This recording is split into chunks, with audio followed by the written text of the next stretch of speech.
ఈ రాష్ట్రంలో ఎప్పుడు ఎలక్షన్లు జరిగినా మరొకసారి కూటమి ఓడేది లేదు, వైఎస్ఆర్ కాంగ్రెస్ పార్టీ గెలిచేది లేని పాపం చూశారు కదా, మన జగన్మోహన్ రెడ్డిని అండ్ పార్టీని ఆ గోరంట్ల మాధవ్ ఎంత మాట అంటున్నాడో.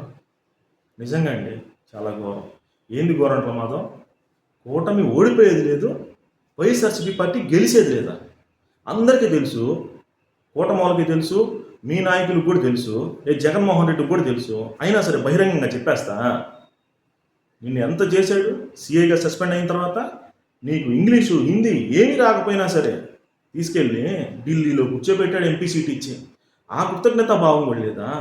నీలాంటి తెంగరోళ్ళకి ఎంతోమందికి అసలు రాజకీయం అంటే ఏంటో తెలియని వాళ్ళకు కూడా జగన్మోహన్ రెడ్డి ఎన్ని ఛాన్సులు కల్పించాడు. అటువంటి ఛాన్సులు కల్పించి ఆంధ్రప్రదేశ్ని నాశనం చేశాడు. ఇది అందరికీ తెలుసు. అయినా సరే నువ్వు వైసీపీ గెలవకపోయినా సరే గెలుస్తుందనే చెప్పాలి. కొంచెం కూడా కృతజ్ఞత భావం లేదా? వైసీపీ గెలవదని ఎట్ట చెప్తావు? ఎందుకో పనికిరాని నిన్ను తీసుకెళ్ళి పార్లమెంట్లో కూర్చోబెట్టాడు. నిన్ను కానీ, ఆ మార్గాన్ని భరత్ని కానీ, ఇంకా అటువంటి వాళ్ళని చాలామంది తీసుకెళ్ళి కూర్చోబెట్టాడు. అది జగన్మోహన్ అంటే. మీరు అక్కడ ఏం మాట్లాడి ఏమి సాధించకపోయినా పర్లా, మీరు జగన్ మనుషులని చెప్పుకుంటే చాలు.